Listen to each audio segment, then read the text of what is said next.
Hello everyone, उम्मीद करता हूँ आप सब सही होंगे। तो सीबीएसई को अभी तक रिजल्ट जारी करे हुए 3 से 4 दिन हो गए हैं और आप सबको मैं बता दूँ कि बहुत सारे टीचरों ने, जो हमारे बड़े-बड़े टीचर्स हैं, जो मतलब कि यूट्यूब पर पढ़ाते हैं, सोशल मीडिया पर उनका अच्छा खासा नाम है, लाइक एनसीईआरटी वाला, नेक्स्ट टॉपर्स और हमारे जो साइंस एंड फन वाले जो भैया है जो फिजिक्स पढ़ाते हैं, तो उन सब का भी रिजल्ट के बाद पहले तो सभी जो हमारे वे टीचर्स थे वो लाइक टॉपरों के घर गए, उन्होंने उनका सेलिब्रेशंस किया, यूट्यूब पर उन्होंने वीडियोस डाली। लेकिन कुछ समय बाद जब उनको पता चला, एक अलग सी हवा चली कि बहुत सारे बच्चों के साथ सीबीएसई ने इस बार नाइंसाफ़ी किया। उन्होंने अपने ओएसएम और नई टेक्नोलॉजी को लाने के बाद अपने फ़ायदे के लिए अपनी जो उन्होंने टीचर्स थे उन्हें ओएसएम के लिए प्रिपेयर नहीं थे, उन्होंने ट्रेनिंग अच्छे से नहीं ले रखी थी, कहीं ग्लिच हुआ, कंप्यूटर सिस्टम भी बीच में दिक्कत हुई, तो उसके चलते बहुत ही स्टूडेंट्स का जो बोल सकते हैं हमारे इस साल सीबीएसई की क्लास 12th का बहुत ज़्यादा नुकसान हुआ है।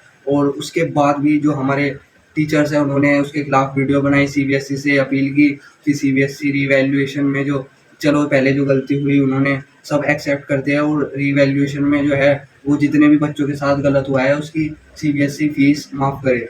तो सीबीएसई का अभी तक ऐसा तो कोई नोटिफिकेशन नहीं आया है जहाँ सीबीएसई ने खुद कहा हो कि हमारे से मिस्टेक हुई है, रीवैल्यूएशन हम फ्री करेंगे और जिन बच्चों के मार्क्स घटेंगे बढ़ेंगे यानी कि, तो उनकी हम फीस वापसी रिफंड कर देंगे। तो सीबीएसई ने कल परसों उनका पोस्ट भी आया था ट्विटर पे, तो उन्होंने सिर्फ यही बताते हुए कहा है कि हमने जो इस साल ओएसएम ऐड की है इस साल चेकिंग के लिए, और उसमें जो फेयर चेकिंग होती है, कुछ कहीं मिस्टेक नहीं होती, इससे स्टूडेंट्स को ये फ़ायदा है, टीचर को ये फ़ायदा है। लेकिन उन्होंने कहीं भी जो इस साल पैसे घटाने की बात थी वो उन्होंने कहीं नहीं बताई कि रीवैल्यूएशन में जो है हम पैसे नहीं लेंगे। तो साफ-साफ उनका कहना यही है कि जो आपको अगर ऐसा लगता है नंबर आपके कम हैं तो रिवैल्यूएशन की फ़ीस दो। और वो, पर एक दिक्कत ये है कि हर स्टूडेंट्स इतना एफ़र्ट करके हर सब्जेक्ट की कॉपी के लिए इतना ज़्यादा पैसे नहीं ले सकता। भाई सीबीएसई को भी अगर सीबीएसई चाहे तो सबकी फ़ीस कम कर सकती है रिवैल्यूएशन में, और जिसकी गलती नहीं हो, उनके नंबर बढ़ते हो, उसकी सीबीएसई को फ़ीस रिफ़ंड कर देनी चाहिए। क्योंकि हमारे यहाँ से तो बहुत ज़्यादा स्टूडेंट्स जो है वो सीबीएसई से थे, तो उनके जो मार्क्स आए हैं, पर वो कहीं भी ऐसे बताए नहीं, उन्होंने अपनी ही गलती मानी है कि हमारी गलती होगी। किसी ने भी इसके अगेंस्ट आवाज़ नहीं उठाई है सीबीएसई की गलती की वजह से।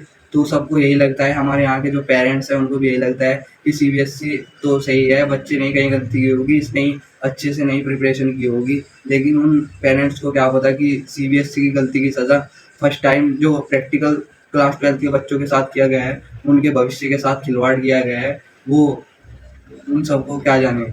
तो सीबीएसई तो भाई जहाँ तक मुझे लगता है वो रिवैल्यूएशन की फ़ीस माफ़ नहीं करेगी।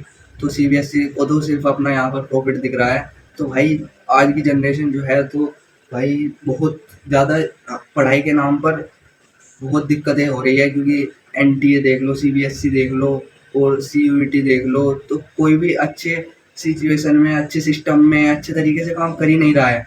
तो अगर आप लोगों को अपने हक के लिए लड़ना है, तो हर एक उस टीचर को जो उसके खिलाफ आवाज़ उठा रहा है, हर एक उस स्टूडेंट को जो उसके लिए बोल रहा है, सपोर्ट करना होगा और ज़्यादा से ज़्यादा वायरल करना होगा। हर एक टीचर्स को ये मैं ये नहीं बोलता कि मुझे सपोर्ट करो, मुझे व्यूज़ चाहिए, ऐसा कुछ नहीं है। क्योंकि अगर मुझे व्यूज़ की बात होती तो मैं पहले बहुत सारी वीडियो बना देता। मैंने अभी जब से क्लास 12th का रिज़ल्ट आया है उसके बाद ही बच्चों के हक के लिए किसी के साथ गलत ना हो जाए, क्योंकि बहुत सारे स्टूडेंट्स ऐसे भी हैं जो अपनी गलती समझकर इसको और सुसाइड कर लेते हैं। और तो सीबीएसई भाई इस बात को नहीं देख पाएगी, सीबीएसई क्या करेगी, कुछ नहीं।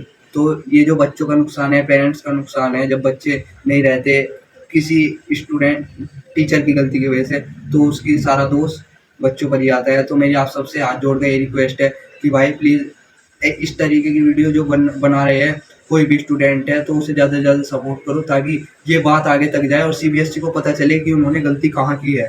तो आपसे मेरी यही रिक्वेस्ट है, वीडियो अच्छी लगी हो तो लाइक करना और आपके परसेंटेज कितना है कमेंट करना, क्योंकि मेरी भी कंपार्टमेंट लगी है। तो और ज़्यादा रीलों के चक्कर में मत पड़ो, जो होना होगा वो तो जो टीचर्स है वो करा ही देंगे सपोर्ट करके। तो आप जो जिस चीज़ में आपकी कंपार्टमेंट है उसका आप एग्ज़ाम दो, ज़्यादा रील के चक्कर में भी नहीं पड़ना, ताकि दिक्कत ज़्यादा भी बन सकती है। तो मामला ही बहुत गंभीर जाएगा। तो आप अच्छे से सपोर्ट करना सबको। तो आज के लिए इतना ही, मिलता हूँ नेक्स्ट वीडियो में।